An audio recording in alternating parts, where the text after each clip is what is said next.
Namaste Parivrajakacharyas Tathara Satashi Srimad Savangashla A.C. Bhaktivedanta Swami Maharaj Srila Prabhupada Ki, ISKCON founder Acharya Srila Prabhupada Ki, Ananta Koti Vaishnava Vrinda Ki, Namacharya Srila Haridas Thakur Ki, Prem Se Gaho Sri Krishna Chaitanya Prabhu Nityananda Shri Advaita Radha Shivas Adigaura Bhaktivedanta Ki, Shri Radha Krishna Gopa Gopinath Shamkunda Radha Kunigiri Govardhan Ki, Shri Vrindavan Dhama Ki, Shri Mayapur Dhama Ki, Ganga Maya Ki, Jamuna Maya Ki, Bhakti Devi Ki, Tulasi Devi Ki, Samaveta Bhaktivinoda Ki, Jainatai Gaura Premanam. All glories to Samaveta, all glories to Samaveta, all glories to Samaveta, all glories to Shri Guru, Shri Gauranga, all glories to Samaveta.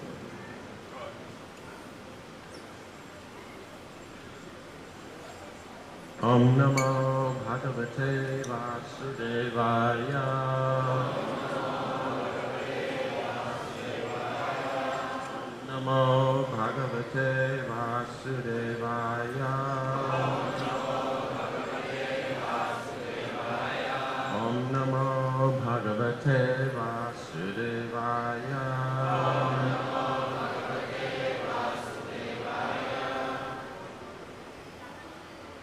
Mahakam Bahu Manena Dinanam Anukampaya Maitriya Chaivatma Kulyeshu Yamena Niyamena Cha Mahakam Bahu Manena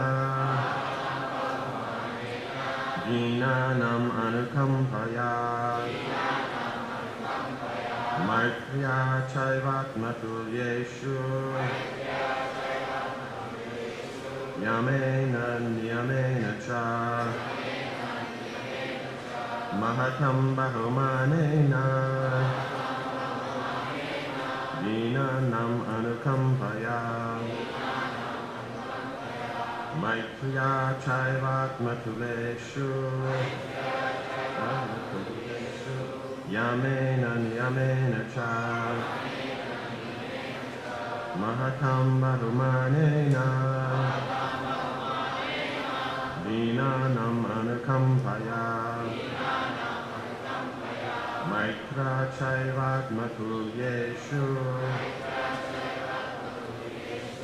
Yamena Niyamena Cha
Mahatam, to the great souls.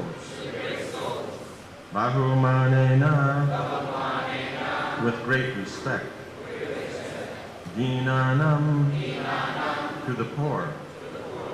Anukampaya, with compassion. Maitreya, with friendship. Cha, also. Eva, certainly. Atmatulyeshu, to persons who are equals. Yamena, with control of the senses. Niyamena, with regulation. Cha, and. Translation. The pure devotee should execute devotional service by giving the greatest respect to the spiritual master and the acharyas. He should be compassionate to the poor and make friendship with persons who are his equals. But all his activities should be executed under regulation and with control of the senses. Purport. In Bhagavad Gita, 13th chapter, it is clearly stated that one should execute devotional service and advance on the path of spiritual knowledge by accepting the acharya. Acharyopasanam. One should worship an acharya, a spiritual master who knows things as they are. The spiritual master must be in the disciplic succession from Krishna. The predecessors of the spiritual master are his spiritual master, his grand spiritual master, his great-grand spiritual master, and so on, who form the disciplic succession of acharyas. It is recommended herewith that all the acharyas be given the highest respect. It is stated, Gurushu Naramati. Gurushu means unto the acharyas, and Naramati means thinking like a common man. To think of the Vaishnavas, the devotees, as belonging to a particular caste or community, to think of the acharyas as ordinary men, or to think of the deity in the temple as being made of stone, wood, or metal is condemned. Niyamena, one should offer the greatest respect to the acharyas according to the standard regulations. Devotees should also be compassionate to the poor. This does not refer to those who are poverty-stricken materially. According to devotional vision, a man is poor if he is not in Krishna consciousness. A man may be very rich materially, but if he is not Krishna conscious, he is considered poor. On the other hand, many acharyas, such as Rupa Goswami and Sanatana Goswami, used to live beneath trees every night. Superficially, it appeared that they were poverty-stricken, but from their writings we can understand that in spiritual life they were the richest personalities. A devotee shows compassion to those poor souls who are wanting in spiritual knowledge by enlightening them in order to elevate them to Krishna consciousness. That is one of the duties of the devotee. He should also make friendship with persons who are on an equal level with himself, who have the same understanding as he does. For a devotee, there is no point in making friendships with ordinary persons. He should make friendship with other devotees so that by discussing among themselves, they can elevate one another on the path of spiritual understanding. This is called Ishtagoshti. In Bhagavad Gita, there is reference to Bodhayanta Parasparam, discussing amongst themselves. Generally, pure devotees utilize their valuable time in chanting and discussing various activities of Lord Krishna or Lord Chaitanya amongst themselves. There are innumerable books such as the Puranas, Mahabharata, Bhagavatam, Bhagavad Gita, and Upanishads, which contain countless subjects for discussion among two devotees or more. Friendship should be cemented between persons with mutual interest and understanding. Such persons are said to be swajati, of the same caste. The devotee should avoid a person whose character is not fixed in the standard understanding, even though he may be a Vaishnava or a devotee of Krishna. If his character is not correctly representative, then he should be avoided. One should steadily control the senses and the mind and strictly follow the rules and regulations. and he should make friendship with persons of the same standard.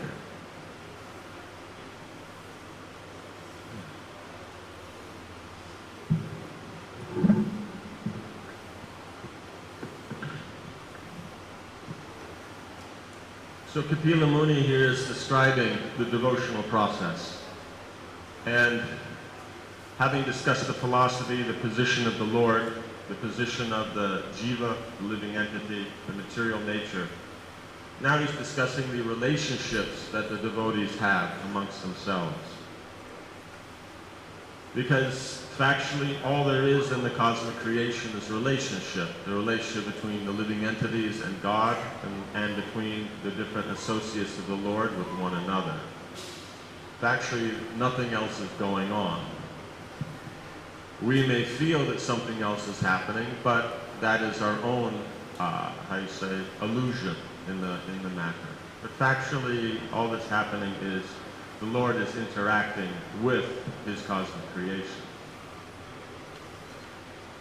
So here then, distinction is made, even though all living, he said in the previous verse that all souls are seen as equal, meaning they're all on the same transcendental platform. There's a distinction made between their application of that position in their relationship with the Lord. Right? Does that make sense? That depending upon the individual soul's relationship with the Lord, then one gives that a consideration. And that then is also then considered in relationship with how we are serving the Lord. But everybody is equal in that they are all situated on the transcendental platform. So to be able to function on both of these platforms at once is very important. If you want to be socially functionable, you have to be able to do this. You have to be able to see, not make a distinction. All souls are the servant of the Lord. Therefore, factually, the conditioned nature or that one is seeing is not actually what is that living entity. That is just their conditioning, and it's going to function according to its natural nature.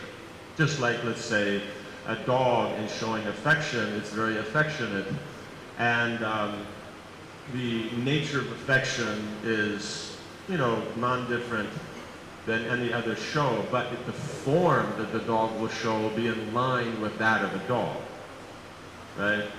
They're going to bark, in very short ways. They're going to, jump around, wag their tail. They're going to slobber a lot. They're not, let's say, refined in their expression of affection. But so every living entity naturally has that nature to show and express affection, but it will be different according to the nature of the particular form that is being manifest through, right? So in that way we see all living entities as equal, but at the same time we have to be able to make distinction.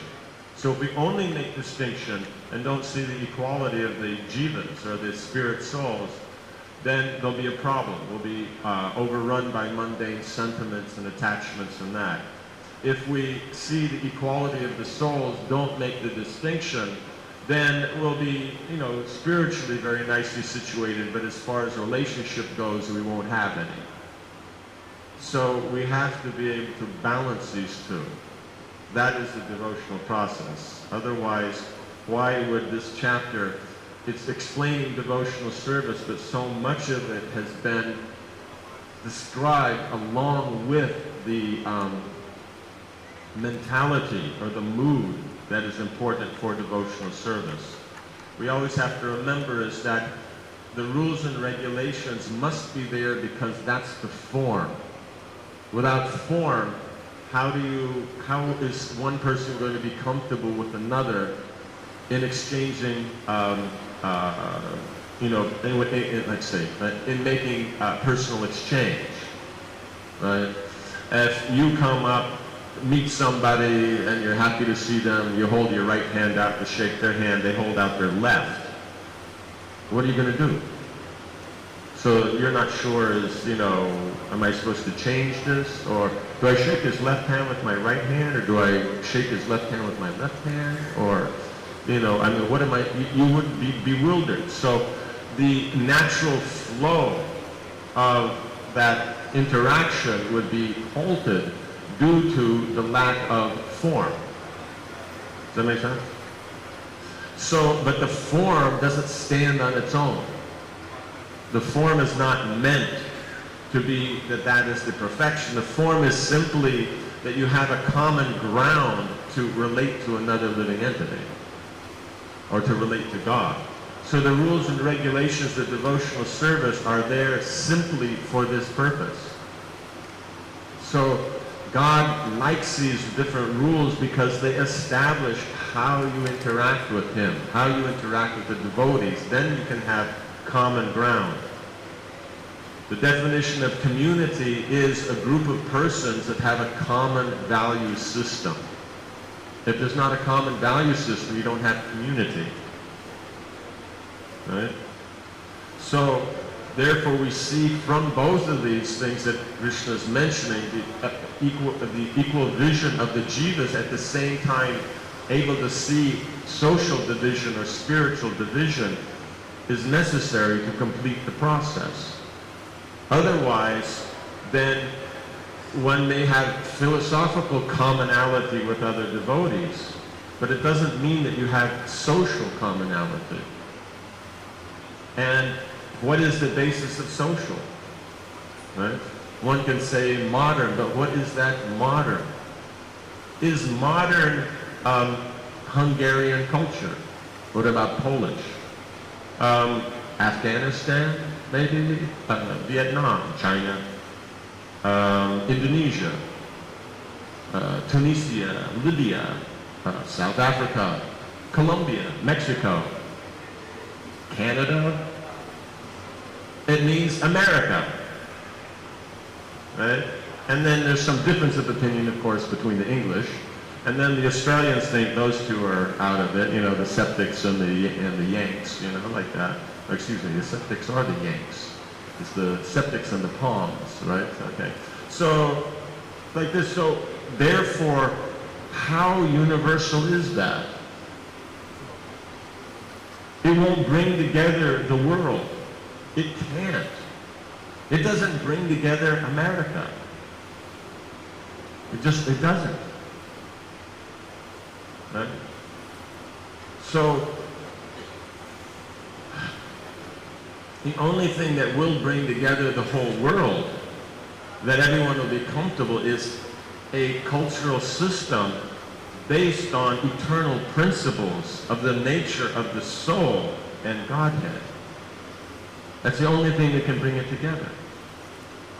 Because that works for everyone. It's interesting, just to note, is that in traveling around the world, that there's, there's different nuances, or how you say, ways of interacting that you do in India. The way you nod your head, or different things that you do to indicate different meanings. And I've noticed that outside India, they don't work on adults. Asians basically will understand, and some other cultures, but it won't work in the first and second world. But the interesting thing is if the kids are small enough, it works on everybody. Everybody understands. Right? So it's just with time, then they become used to or accustomed to the particular social customs of the local area. But the Vedic system is actually meant for everyone, but it's a matter of understanding that its perfection is not performing it perfectly in the way of the regulation. Its perfection is that it's used as a medium to express your relationship with other devotees and with the Lord. That's what it's for. So this is where you get your smartas and your liberals, or your conservatives and the liberals. Conservatives understand the importance of form, and they're very comfortable there, but they have the inability to apply it to the individual. Right? It means if the circumstance changes, they feel very uncomfortable because they can't function beyond the rule. They're very intelligent in the way that they understand the importance of regularity and standards, and they know that everything works when everything is in its proper place. But to go beyond that, to make a consideration that may be an exception, that's very difficult for them. And once you open that door, because that social development is very fixed and very mature, you could say, in tradition, but as an individual, it's not so developed that they wouldn't be able to accommodate anything outside that sphere. Their world would fall apart if they applied it beyond their normal day-to-day application. So they avoid, the one rule fits everybody.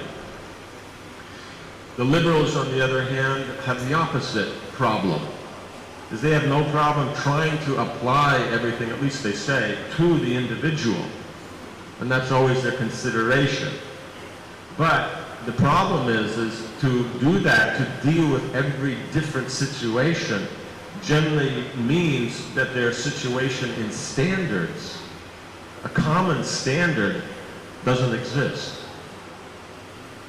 So therefore, if you look at it, your strongest communities are conservative. Liberals don't have community. They don't. You have a couple of friends, but actually, as far as they don't have a community, because each person will have his own standards that he's trying to liberally apply. Does that make sense? So God's concept is that you have a form that is there, standards that are there by which everybody can have a basis for interaction. But you have to use your intelligence and your good qualities to be able to apply that to the individual. So in other words, we see is what is actually the strong point of both the conservative and the liberal. That's actually the Vedic system. That's the middle path.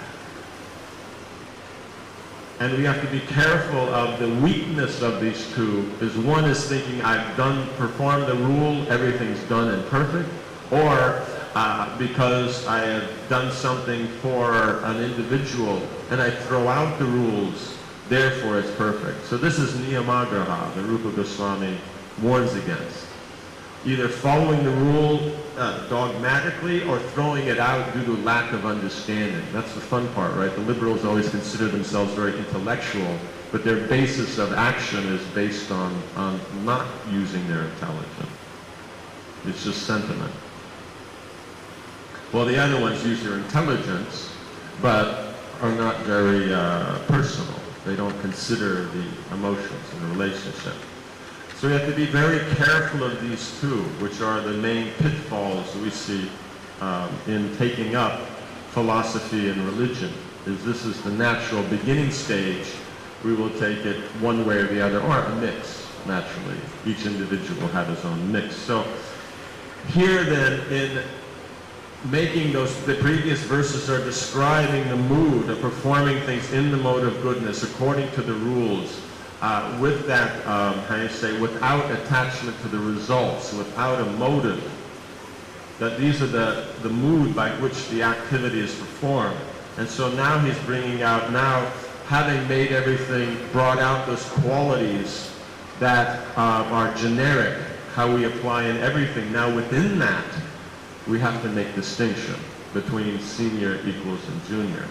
And that distinction is not lacking in God consciousness. Prabhupada is saying here, devotees should avoid persons whose character is not fixed on the standard understanding, even though he may be a Vaishnava or a devotee of Krishna. If his character is not properly represented, then he should be avoided. Friendship should be cemented between persons with mutual interest and understanding. Such persons are said to be swajati, of the same caste. This is given by Rupa Goswami. In other words, you're going to deal with all devotees equally in that you deal with them with proper etiquette, but you're only going to make friends with those who have a similar nature, because then you have a common ground to sit and discuss about Krishna consciousness. Otherwise, where is that? And if we're supposed to be close and intimate with devotees, it means there has to be a proper basis, right? So we see is that therefore the liberal and conservative mentality get in the way of this process. The liberals, no, why should we make this? We're all devotees, yes, but you're only going to be intimate with those devotees that have a similar nature. And to complain that that's a problem means you're complaining about relationships, which is against the foundation of the platform on which the liberals make their campaign. Right? They campaign that they're for relationships and the individuals, but actually they're not. They're just as impersonal as the conservatives. Just it's a different kind of impersonal. That's all. It's not actually personal, because the conservatives, liberals, never are personal. They can't be. It means a little bit, of course. But in general, it's very hard. That's why they can't expand. You have a little dinky community, it's very tight, it can't expand. And if someone questions the nature of it, they can't explain it. And the other one, they feel that commonality, the world view and everything like that. But that world view is the view of a few intellectuals who happen to have a computer and know how to push the send button. Right? And there is somebody who is willing to publish what they write. How many people like that are there in the world? It's a handful. Right? So a few hundred, a few thousand people think they are the world. Right? They think they are everything. So it's a problem. And so then the real essence of Krishna consciousness is actually missed, not due to our lack of philosophical understanding, but due to our actual lack of ability to see things in the proper social light. Right? Everybody will have friends, because there's always people who are like nature. And you should be happy with your friends and happy that others have their friends. Don't be worried that everybody doesn't love me or this or that. No, how many are there friends? Right? Close friends. Krishna, how many intimate friends does Krishna have? It's a handful. You can name them. Right? And then there's a handful of those who are senior, then there's a handful who are equal, then there's a whole bunch who are junior to him. Right? So there's always going to be lots of common acquaintances and friendships on that level. The intimacy is going to be less. Right? And if you have that, then you have something solid. And don't worry that you have that, I have to have more. Otherwise you'll end up like, the example of the dog with the bone. And he sees the dog in the water, reflecting the water, his bone, because the reflection looks bigger. So he's barking at him to get his bone, and he loses his own bone. Right? So it's important that we're satisfied. That's the cultivation that jiva has to make, is of that of being satisfied. Right? These are all important qualities like that, because there's unlimited scope, but that scope that is according to our actual nature, we should be satisfied with that. We don't have to do more. Let someone else do other things. Like we're managing we're satisfied running our temple. We have to run all the temples of the world. No, whatever we do, be satisfied that it works for us. And don't expect everybody has to do what you're doing. Right? So here then the importance of, we see that the basis then of now of relationship in making this distinction is that of respect. So you have to be able to respect those who are senior, but at the same time friendship and dealing with juniors, this also has respect. But it's not formal. Right? With those who are junior, a little bit of formality, but there's that kindness, that compassion. With friends, then that respect is there of the individual, but that closeness, that intimacy is there. And those who are senior, then that respect is there, and that means the way of surrender, service, and that. It may be more close or less, or more formal, that's there. But respect is the basis of relationship. You don't have respect, you do not have relationship. So those persons who do not respect authority, take it from me, you can write it in your book, they do not have any close friends. They do not. We don't want to make anyone insecure or have any kind of emotional breakdowns here.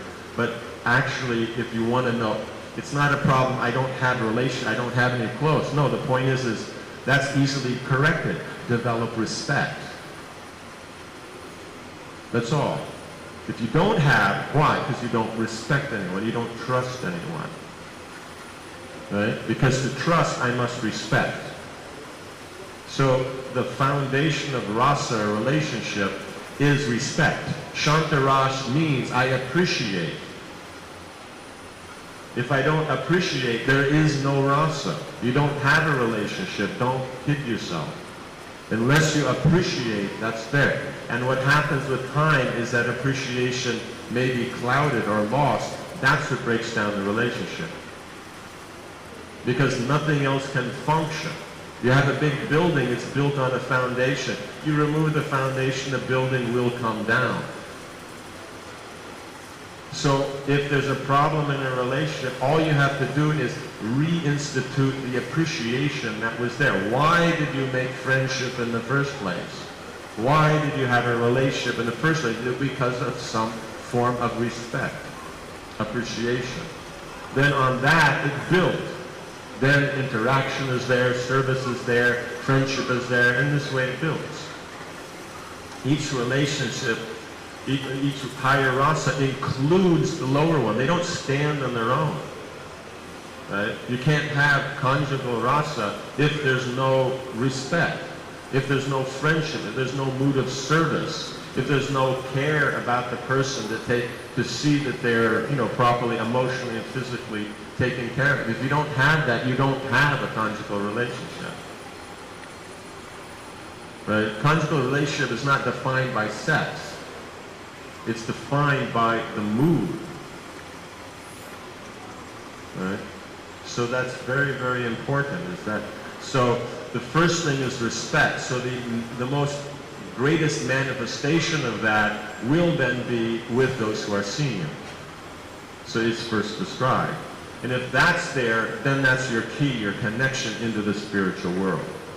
Because Krishna respects the devotees. So if we don't respect the devotees, what is our common ground with Krishna? Right? If you want to be close with God, then you have to have common ground. Right? And that common ground is respect for devotees. Right? Because that's what's important to God, or as devotees. So if the devotees aren't important to us, we're not going to actually become close with God. How can we? What's going to be the common ground? Right? There must be some common ground by which you have to base the relationship. So that common ground is the devotees. Right? And that means, as here, is you're doing it for the other's benefit. We're not looking for our own benefit. If you work for someone else's benefit, you get benefit. But if you work for your own benefit, how much can you get? Maximum you can get 50-50 if the person's really cooperative. Right? But if you're working completely for someone else's benefit, they can work for yours. Right? And you can only get that full benefit if you make the endeavor. You can't say, well, when they first, do for me, then I'll do for them. It's not going to work. It's going to be stalemate. Everyone will sit around waiting for the other one to make the first move. It's not going to happen. But it's not sentimental. You just throw yourself out there. No, it's a matter of you're careful. Who has common ground, who has common nature, you get closer with them. Those who don't, you keep it formal. That's all. But you have a basis relation with everybody based on Krishna consciousness and the basic etiquette and culture. And then closeness, that's another thing that develops. Yeah. And here we see is that richness is based on Krishna consciousness. The more one has Krishna consciousness, that's when one's considered rich. And if one doesn't, then one is not so rich. Sanatana Goswami, he was the minister for the Nawab Hussain Shah. He was his prime minister. That meant the whole eastern India, all the different 7 states in the east, they were all managed by Sanatana Goswami. right? So he had a good facility, but he considered himself poor. Why? Because he didn't know who he was. Who is God? Like that. So this is the position. So surrendering to the spiritual authorities, following their directions, not making up our own or thinking, well, the Acharya, that was, you know, so 1960s, right? You know, that's not going to get you anywhere, right? It can't. The teachings of the Acharyas are eternal, and today, amazingly enough, despite modern perspective, is part of eternal. Right now is still part of eternal. Yesterday was, tomorrow will be. So that means the internal instructions are eternally applicable. But you have to use your brain to apply them. You have to use your brain.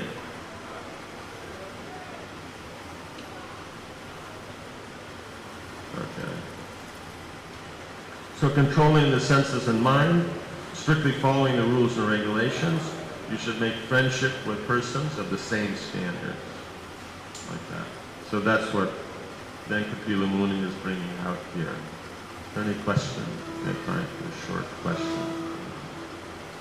No? Okay. So don't underestimate relationships based on the Vedic standard. The modern concept of sentimental relationship is well-meaning in that it's naturally generated from the inherent nature of the soul, but due to its lack of knowledge and understanding, due to its lack of scientificness, it's not actually giving satisfaction in a broad way. Everyone's talking universal love and what's it, New World Order and all these different things, but it's not going to happen unless that common ground is God's standards. It's God's world, and it's only going to work by God's standards, not by anyone else's. It won't. It can't. Like that. Oh. Now it's the end. Yeah. They can try. If it's but in one sentence, because we only have 2 minutes. Modern government, the cabinet will have its right wing, left-wing, conservative and liberals. In the Rabbinical Council of Peking, was there also liberal? Was there, okay. In the modern, you have your liberals and your conservatives. In the Vedic concept, you have liberals and conservatives. You're inherently going to have someone who's looking more on the rules side and someone who's looking more on the application and personal side. So you're always going to have that anyway. But the point is if the foundation is in the middle, then which is the medium you use, more left or more right, it doesn't matter. You know, it's just like, because that's your language. But the situation is the same. You know, just like in India, if you go to anyone's, of any kind of tradition, their house, no matter what social status, what community they're from, the quality of serving of the meal, the mood, the affection, that well-wishing will be exactly the same. But the detail of what they serve you, on what, in what situation, that will vary according to the community and their social status. So in the Vedic cultures, that commonality was the understanding of the culture and the fundamental philosophy. Then, according to their individual nature, they would be more inclined towards this aspect or that aspect of the culture and philosophy. So they'd emphasize that that's what makes them unique. And then they would therefore make friendship, be more close with persons who are like-minded. Does that make sense? But otherwise, the basis in the Shastra and God consciousness of respective authority, practices in the mode of goodness, detachment, these are all common that everybody could function on. Like that. So you'll always have this right and left anyway. But the point is the decision has to be made based on the middle. So it's not a matter of this side wins or that side wins. Only when it comes to the middle and you can apply it, then does everybody win. Otherwise, the modern, this side wins or that side wins. But everybody doesn't benefit because of that. Is that okay? Okay. So we'll end here. Grantaraj Srimad Bhagavatam ki, Srila Prabhupada ki, Samaveta Bhaktivinoda ki, Jainatai Gaura Premanandi.